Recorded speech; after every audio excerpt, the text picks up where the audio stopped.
Espero que se hayan unido a mí al reto de la gratitud. ¿Cuántos se acuerdan de eso? No los noto convencidos. Tenemos un reto de 21 días de gratitud. Eso quiere decir que hoy usted se levantó y le dijo gracias a Dios por algo. Amén. Ahora, ¿qué es ese algo? Pues tal vez gracias a la esposa, al esposo, gracias a los hijos, gracias a, no sé, a Dios por la bendición que me dio. Pero nada, lo importante es que tengamos una cultura de agradecimiento. Estamos en una serie de mensajes. ¿Cómo se llama la serie de mensajes? El poder de la gratitud, the power of gratitude, el poder de la gratitud. Y es que, hermano, cuando somos agradecidos se abren puertas, las bendiciones de Dios caen sobre el pueblo, las cadenas se rompen, los yugos se quebrantan. Y bueno, hoy tenemos un predicador invitado, lo traímos desde Puerto Rico. Bueno, ya está aquí, ya lo trajeron hace tiempo. Es nuestro director de los varones, así que vamos a pasar a nuestro hermano Joel. Salí caro, ¿verdad, pastor? Salí caro. Estas están altos, la gasolina ha subido. Bendiciones, hermanos, buenos días, ¿cómo están? Dígale a que está a tu lado, Dios está brutal. Como decimos nosotros, Dios está brutal. Amén. De verdad que esta adoración, de verdad que estuvo tremenda. Los cánticos escogidos realmente confirman el mensaje de esta mañana. Amén. Y como dijo el pastor, estamos en un reto de 21 días de gratitud, de dar gracias. Y yo quisiera comenzar dándole las gracias a nuestro pastor, a mi pastor, la pastora, por darme esta oportunidad de predicar la palabra. Esa confianza, la paciencia de mi pastor, realmente, porque se necesita paciencia para predicar conmigo. Pregúntale a mi esposa. Y para mí, mi suegra también está aquí, también está incluida en eso. Amén, así es, así es. Así que gracias, pastores, por ese voto de confianza. Y Dios sabe todas las cosas, de verdad que sí. Para este mensaje realmente yo tuve que hacerle una petición en especial al Señor, porque es un mensaje que me tocó y que entendía que solamente que se podía hacer de una manera, y es la primera vez que yo le pido al Señor algo así para predicar, pero entendía que lo iba a necesitar, y es que el Señor me diera un corazón pastoral. Y no quiere decir, porque yo no quiero ser pastor, por si acaso. Vamos a dejar eso bien claro. ¿Ven? Pero entendía que tenía que tener el corazón de pastor, ese corazón de cuidado. Amén. Y se lo pedí al Señor. Y como dijo el pastor, ¿verdad? El pasado domingo nuestra iglesia comenzó una serie nueva llamado El Poder de la Gratitud.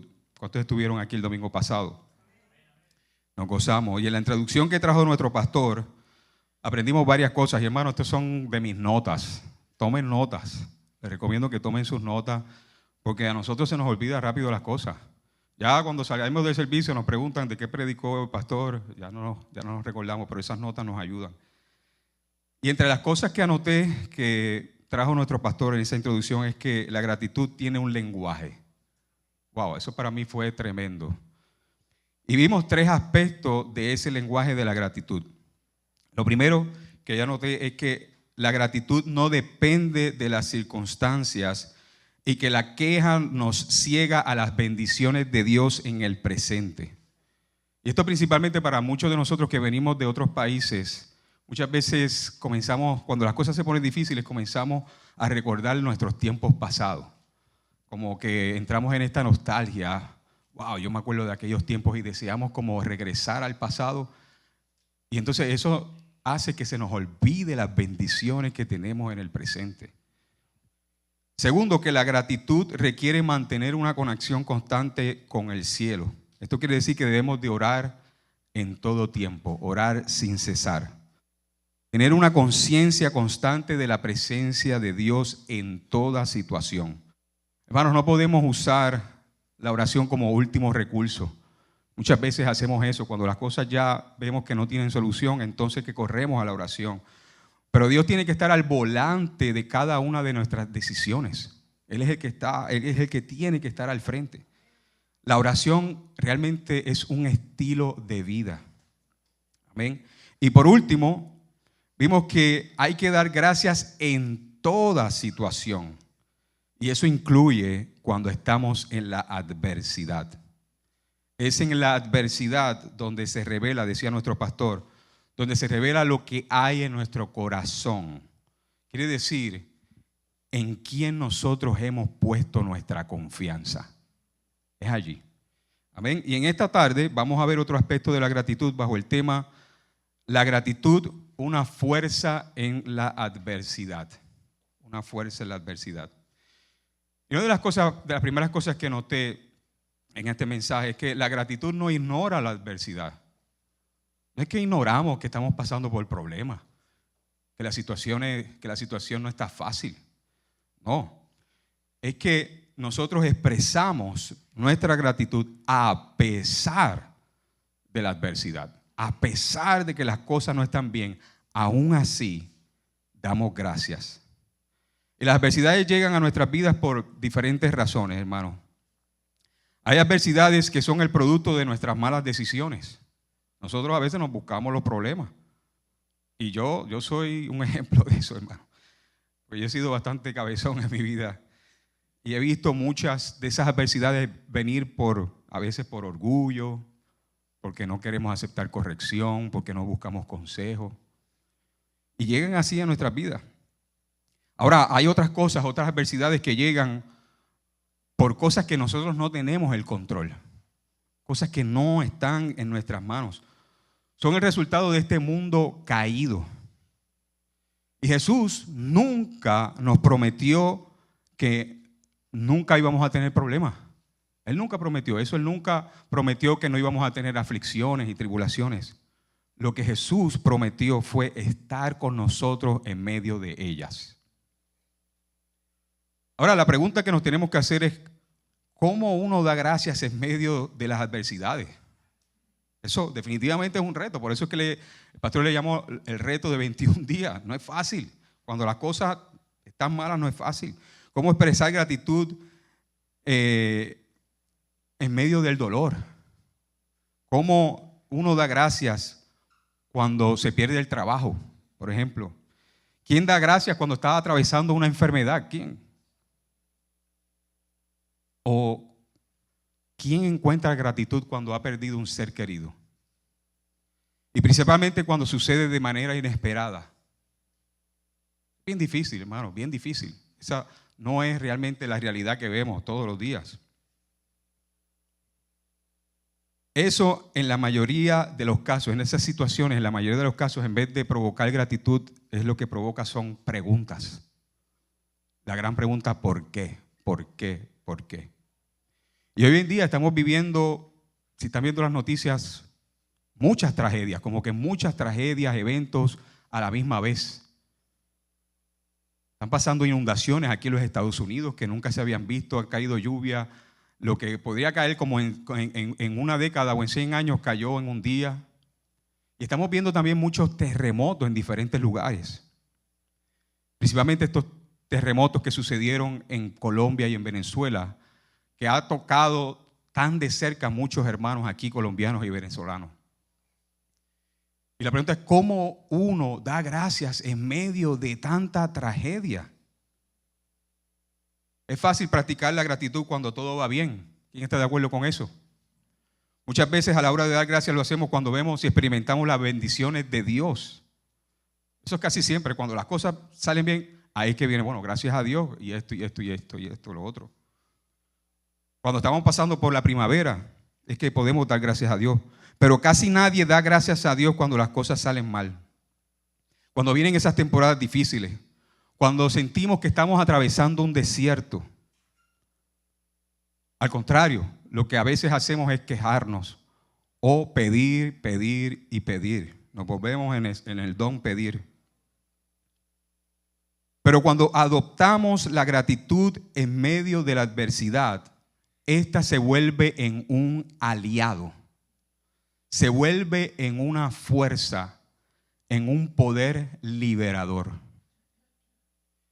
El pastor, autor y teólogo americano Timothy Keller vio una diferencia entre lo que es el agradecimiento y la gratitud. Él dijo una vez que el agradecimiento es algo que nosotros sentimos. No sé si se han dado cuenta, cuando nosotros agradecemos es porque lo sentimos y decimos, bueno, yo me siento agradecido. A veces lo podemos hacer en el trabajo, cuando valoran nuestro esfuerzo. Yo me siento agradecido por mi jefe, me siento agradecido por mis compañeros de trabajo. Es algo que sentimos. A veces cuando nos tratan bien, nos sentimos agradecidos. Pero Timothy Keller nota que la gratitud es otra cosa. La gratitud o dar gracias, a diferencia de estar agradecidos, es que no es algo que sentimos. La gratitud es algo que hacemos. Es una acción, no es un sentimiento. En otras palabras, la gratitud es una decisión. Una decisión que tomamos intencionalmente, aunque no lo sintamos. Es un acto consciente mediante el cual, a pesar de las circunstancias o adversidades, yo decido dar gracias. Ahora, ¿cómo nosotros llegamos a ese punto? Que seamos intencionales con la gratitud. Y no es fácil, hermano. Esto es como, mientras leía el libro de Habacuc, me di cuenta que esto es como una montaña que estamos subiendo. Y como dice una canción, esa montaña es Dios mismo. Y lo vamos a ver hoy porque es Dios mismo. Porque para nosotros llegar a ese punto necesitamos unos nuevos lentes. En el primer mensaje, adoptar un nuevo lenguaje. Pero hoy vamos a ver que vamos a necesitar unos nuevos lentes. Allí veo al hermano Diego con los lentes en la mano, limpiándolos. Exactamente. Estás alistando. Esto quiere decir que tenemos que aprender a ver las cosas de una manera diferente en medio de la adversidad. Comenzar a ver las cosas con una nueva perspectiva de vida. Necesitamos una perspectiva más elevada de las cosas de las que tenemos hoy en día. Y esto solamente viene cuando uno conoce quién es Dios. Solamente cuando conocemos quién es Dios.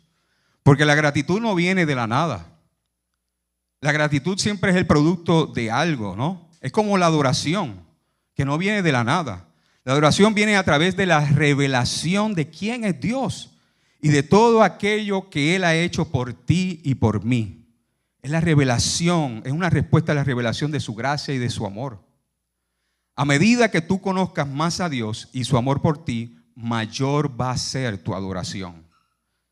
Especialmente en medio de la adversidad. Y asimismo es en la gratitud. Y de hecho pude descubrir que la adoración es la expresión máxima de la gratitud. La adoración es la gratitud en su forma más profunda, más pura. Mira lo que dice en Efesios capítulo 1, versículos 3 al 6.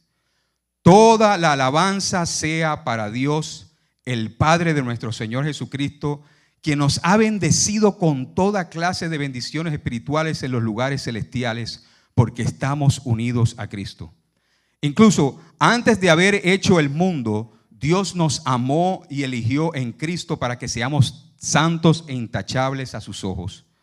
Dios decidió de antemano adoptarnos como miembros de su familia al acercarnos a sí mismo por medio de Jesucristo. Eso es precisamente lo que Él quería hacer y le dio gran gusto hacerlo.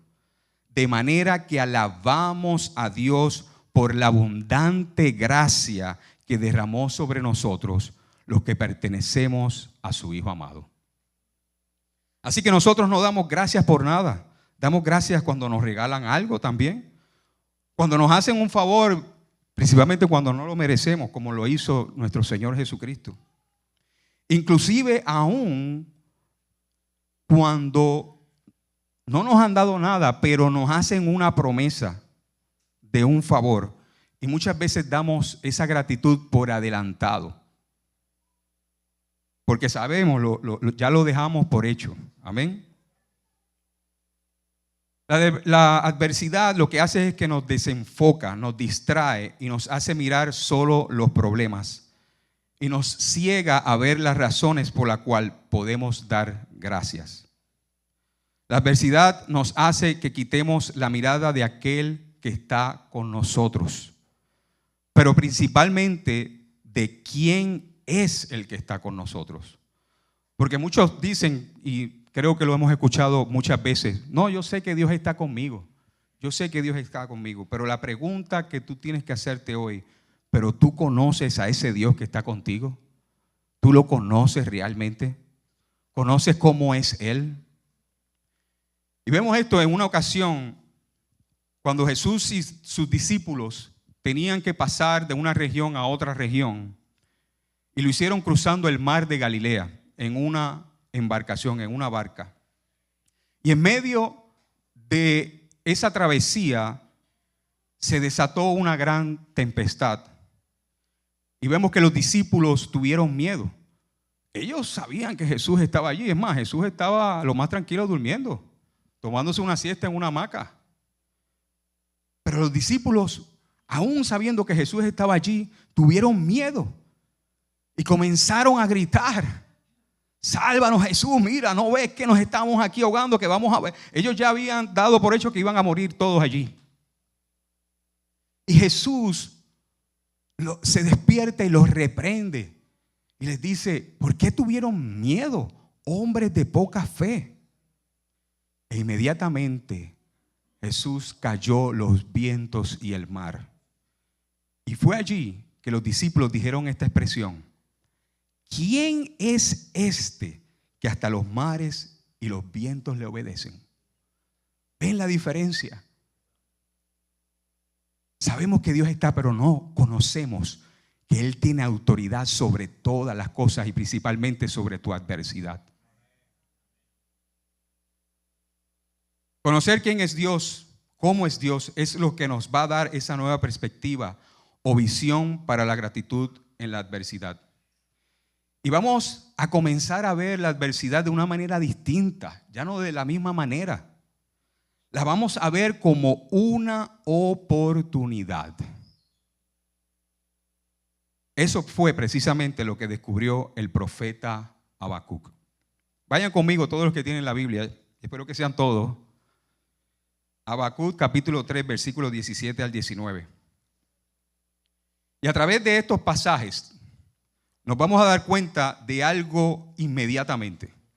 Algo nos va a llamar la atención inmediatamente. Y dice así: aunque la higuera no florezca ni haya frutos en las vides, aunque falle la cosecha del olivo y los campos no produzcan alimentos, aunque en el redil no haya ovejas ni vaca alguna en los establos, aún así yo me regocijaré en el Señor, me alegraré en el Dios de mi salvación. El Señor y Dios es mi fuerza. Da a mis pies la ligereza de una gacela y me hace caminar por las alturas. Amén. El profeta, a pesar de no tener nada, de carecer de aquello que él necesitaba para sobrevivir, porque aquí habla de alimento, Habacuc encontró gratitud. ¿Cuántos de nosotros a veces vamos a la nevera? Y eso me acuerda un mensaje del pastor que de verdad que me hizo reír un montón. ¿Cuántos de nosotros vamos a la nevera, principalmente en las noches, a comernos un snack? Y no queremos, ¿verdad? Porque no queremos engordar y estamos buscando algo liviano. Y buscamos el cereal. Y nos preparamos el cereal en el bowl y todo. Y estamos ready. Y estamos ahí, ya en nuestra mente estamos disfrutando de ese cereal. Lo estamos saboreando. Pero entonces cuando abrimos la nevera, y sabemos porque vimos la leche que estaba allí. Pero cuando la cogemos, está vacía.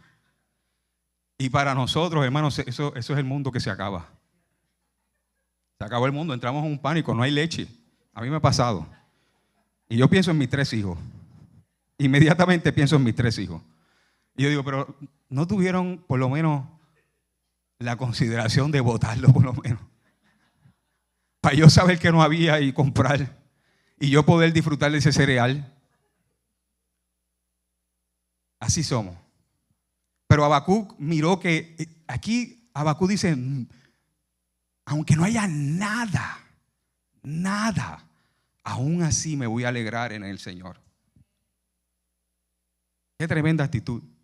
Ahora, nos damos cuenta, y esto fue algo que a mí me llamó mucho la atención, es que estos versículos que acabamos de leer son los versículos finales del libro de Habacuc. Habacuc solamente tiene 3 capítulos. ¿Alguien lo ha leído completo? Solamente 3 capítulos. Y estos versículos es el final de ese libro. Es como que el profeta al final llegó a una conclusión. Él llegó a un destino que comenzó en el primer capítulo. Él llegó a una comprensión o a una realización que entonces lo llevó a la gratitud. Ahora, acuérdense que que Habacuc era un profeta de Dios. Él creía en Dios. Pero al final del libro de Habacuc, algo de Dios, él vio algo de Dios que cambiaría su forma de ver las adversidades de la vida. Ahora, vamos a ver cómo Habacuc llegó y qué fue lo que él comprendió de Dios que lo llevó a la gratitud. Y cuando nosotros comenzamos a leer el primer capítulo de Habacuc, nos damos cuenta que aquí hay una conversación entre Habacuc y Dios.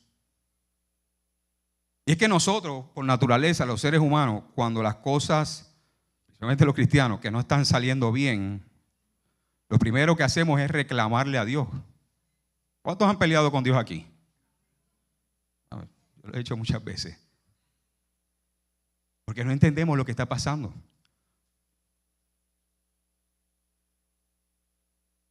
Decimos, ¿qué está pasando, Dios? ¿Qué está pasando? Y en oración traemos la queja a Dios. Y en el mensaje del domingo pasado, nuestro pastor habló de 2 tipos de quejas. ¿Cuántos se acuerdan? 2 tipos de quejas. Una válida y la otra es la vacía. Una es una queja válida y la otra es la vacía. Y en esta conversación de Habacuc con Dios vemos que los 2 primeros capítulos se componen de 2 quejas y de 2 respuestas de parte de Dios. Ahora, esta queja, como dije, era una queja válida, no era una queja vacía. Y aquella queja válida es aquella que señala un problema, como dijo nuestro pastor, un problema real que necesita atención. Y esa era la queja de Habacuc, que era una queja válida. Ahora, para entender un poquito esa queja válida, hay que ver el contexto de lo que estaba pasando aquí. Habacuc fue un profeta que vivió en el tiempo del reino de Judá. Vivió el tiempo cuando los babilonios se estaban comenzando a levantarse. El imperio de Babilonia en ese tiempo era el imperio más grande que había. Y no había nadie que se le pusiera de frente. Ellos comenzaron a conquistar, eran viciosos, eran salvajes. Pero en el reino de Judá, como siempre en la historia de Israel, cuando vemos el Viejo Testamento, vemos que Israel se vuelve a Dios, desobedece a Dios, pasa por calamidades, regresa a Dios, otra vez abandona a Dios. Y Habacuc está viviendo en un tiempo donde el reino de Judá había abandonado a su Dios. Y lo que había realmente en Judá, por causa de la rebelión contra Dios, eran injusticias, había violencia, había maldad. Las personas se peleaban entre ellos, discutían entre ellos. El pobre era afligido. Había una opresión al necesitado, al indefenso. Y Habacuc vio, no hay justicia por la violencia de la gente, por abandonarte a ti, no hay justicia. Y esto es lo que está preguntando Habacuc. Le está preguntando a Dios, Dios, ¿por qué permites la injusticia, la violencia y la maldad? Y a veces eso nos pasa a nosotros, reclamamos cuando nos suceden cosas injustas, también hacemos eso. A veces yo, hablando con Cintia, yo como un buen discípulo del pastor, pues me toca a mí desahogarme. Cuando a Cintia le pasan cosas, ella viene y me dice, ¿pero por qué me tiene que pasar esto a mí? ¿por qué a mí? Y yo le digo, Cintia, pero no eres tú nada más. Tiene que haber un montón de gente en este mundo que le pasa lo mismo. No, ella dice, no, es solo a mí. Y yo sé que ella se rió, sabe que es verdad.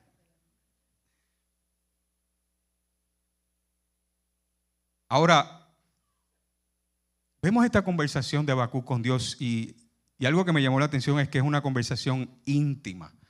Es una conversación honesta y sincera, la que produjo un cambio de pensamiento en la vida de Habacuc. Y yo sé que también lo hará con nosotros en este día. Amén. Yo quiero hacer un paréntesis. Es ese tipo de conversación honesta, íntima, sincera que Habacuc tuvo con Dios, que también Dios quiere que nosotros tengamos con Él. Porque es precisamente esa conversación es lo que es la oración. Y la oración realmente la hacemos porque existe una relación. Si tú estás aquí y has aceptado a Cristo como Señor y Salvador, tú tienes una nueva relación con Dios, una relación de padre e hijo, de padre e hija. Y Dios no quiere que te quedes callado o callada. Dios te ama profundamente y se interesa por ti y por tu dolor. Cierro el paréntesis. Ahora, ese cambio profundo en la vida de Habacuc vino a través de la revelación de 3 atributos del carácter de Dios. Y esos 3 atributos del carácter de Dios se encuentran en las 2 respuestas que Dios le da a Habacuc. Número 1, Habacuc descubrió que Dios es justo. Que precisamente eso es lo que estaba peleando Habacuc. ¿Vas a permitir que esto suceda? Y en Habacuc 2, 12, 14, Dios en su respuesta a Habacuc le dice: ¿qué aflicción te espera a ti que construyes ciudades con el dinero adquirido mediante el crimen y la corrupción? ¿No ha prometido el Señor de los ejércitos celestiales que las riquezas de las naciones se convertirán en cenizas? Se esfuerzan mucho, pero todo es en vano. Así como las aguas llenan el mar, la tierra se llenará del conocimiento de la gloria del Señor. Y aquí, para entender esto, ¿por qué esta respuesta? Es que Dios en la primera respuesta a Habacuc le dice: yo voy a traer al imperio babilónico para hacer justicia sobre Judá. Yo voy a hacer justicia y voy a usar a los babilónicos para castigar a mi pueblo. Ahora Habacuc en su segunda queja dice: pero Dios, ¿cómo tú vas a hacer esto? Tú vas a usar un pueblo más malo que nosotros para castigarnos. ¿Dónde está tu justicia? Y en esta segunda respuesta de Dios le dice: yo me voy a encargar también de los babilónicos. Porque nuestro Dios no hace excepción de personas. Nuestro Dios es un Dios justo. ¿Y qué significa que Dios sea justo, hermano? Como el americano dice, He will make things right. Él va a arreglar las cosas. Él va a hacer lo correcto. Y esto de que las aguas llenan el mar, y que como las aguas llenan el mar, así será llena la tierra del conocimiento de la gloria de Dios, significa precisamente que Él va a hacer notoria su justicia. Él va a hacer lo que la gente de las naciones llaman gloria, Él va a hacer que sean nada. Lo que llaman las naciones su gloria es su poder militar, sus fuerzas, su sabiduría, sus riquezas. Pero cuando Dios se levanta en justicia, Él hace todas esas cosas como nada. Su justicia está por encima de la justicia humana. Donde falla la justicia humana, no falla la justicia de Dios. De eso podemos estar seguros. Dios va a actuar. Dios se va a dar a conocer.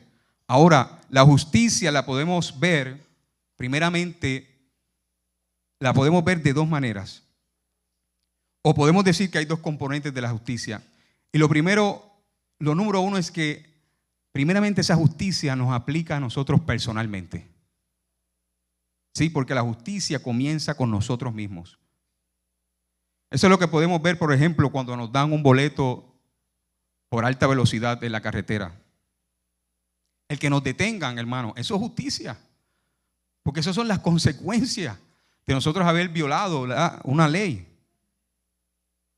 Ahora, si nosotros lo vemos de esta manera, si lo vemos de que es la justicia de Dios, tenemos que entender entonces que la justicia de Dios siempre está acompañada de su misericordia.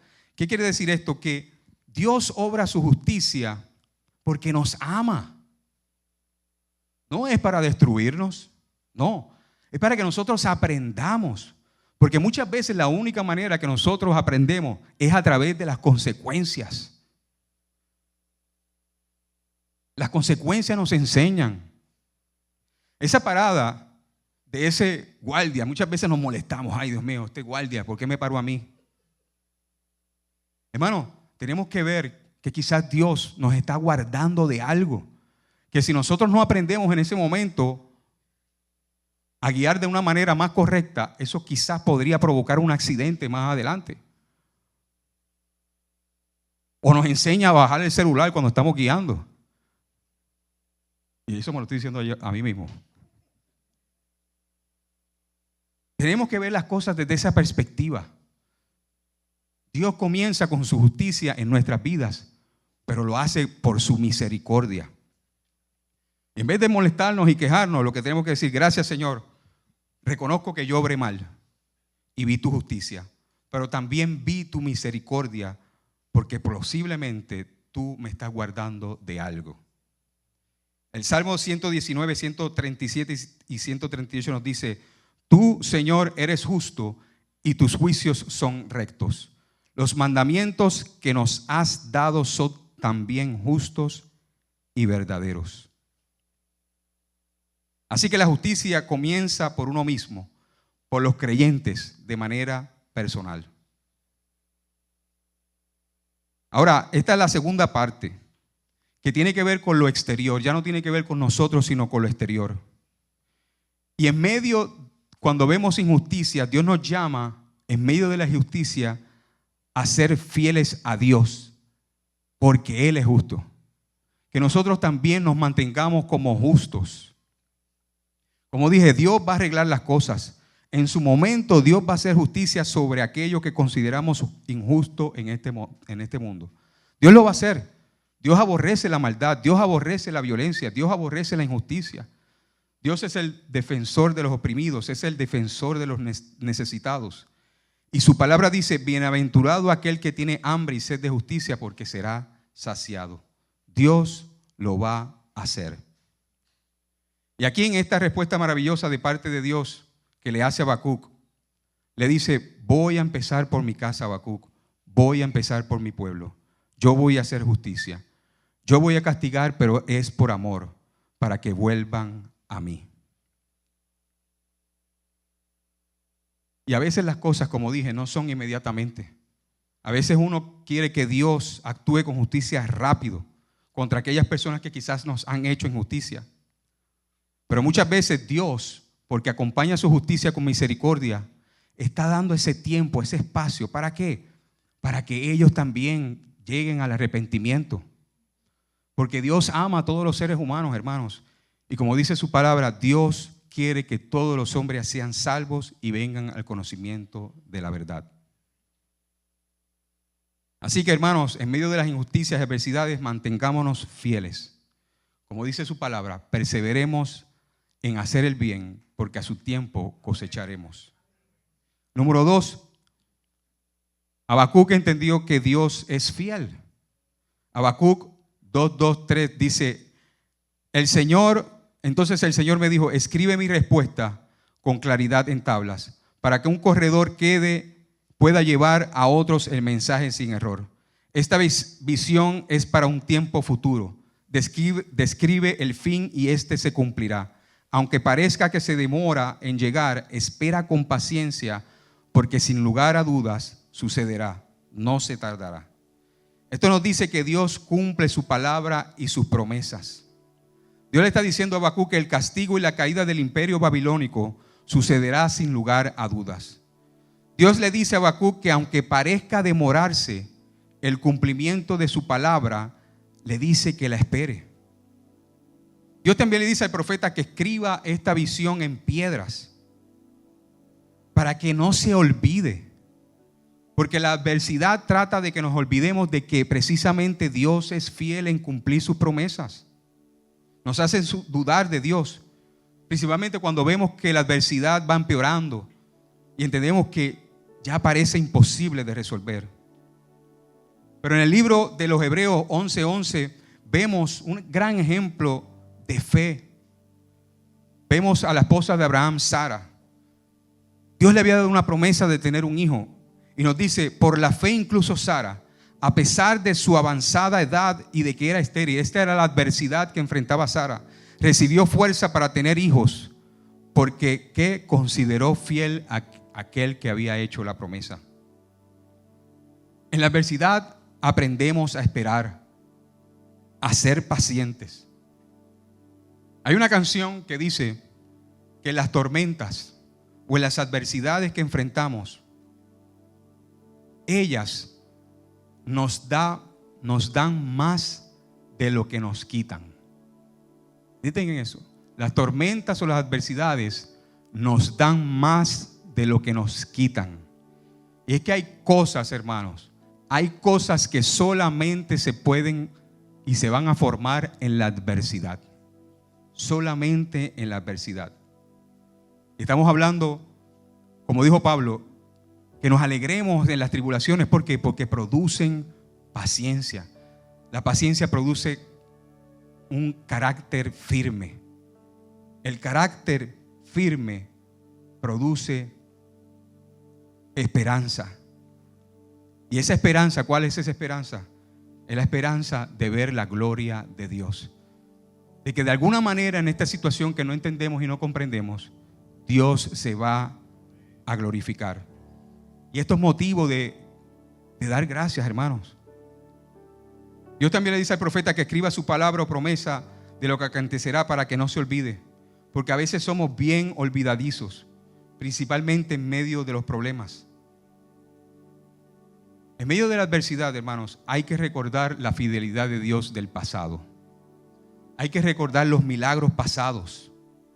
Porque recordar los milagros pasados van a hacer que demos gracias, porque así como Él lo hizo en el pasado, también lo volverá a hacer en el presente. Dios no deja trabajos incompletos. Así como prometió a Conexión Cristiana un momento dado a los pastores de que Dios iba a proveer todo lo que se iba a necesitar, así también Dios va a proveer ese edificio que necesitamos. Dios no nos va a abandonar ahora porque simplemente las cosas no nos están saliendo bien o parezcan difíciles. Dios tiene el mismo poder, Dios no cambia. ¿Cómo Él no completará lo que Él empezó? Eso es motivo para dar gracias ahora. Y por último, Dios es soberano. God is sovereign. Habacuc 2:20 dice, dijo el Señor a Habacuc, en cambio el Señor está en su santo templo. Guarde toda la tierra silencio en su presencia. Entender este atributo, hermano, del carácter de Dios es bien importante en la adversidad. Bien importante. En medio de toda adversidad, esto quiere decir que Dios sigue siendo Dios. Dios no cambia. Dios reina sobre todas las cosas con poder absoluto. Dice la Escritura que el cielo es su trono y la tierra es estrado de sus pies. No hay nada que esté fuera de Él. No hay nada que está fuera de su alcance. Y todo lo usa, todas las cosas las usa para cumplir su propósito en nosotros. Todo. Cuando comenzamos a ver las cosas a través de esta perspectiva, comenzamos a ver las cosas que no habíamos visto antes. Comenzamos a ver las cosas que tenemos y las que no tenemos. Comenzamos a ver el propósito de Dios en todo y eso transforma nuestro pensamiento, hermanos. Como dije, comenzamos a ver la adversidad como una oportunidad para una bendición para la gloria de Dios. El fundador del metodismo y predicador John Wesley, en medio de enfermedades graves y de perder posesiones en sus viajes por Inglaterra, repetía que un corazón que canta es un corazón sano. Su diario refleja que daba gracias por las fiebres, porque le daban tiempo de reposo para meditar y renovar su vigor espiritual hacia la obra. Wow.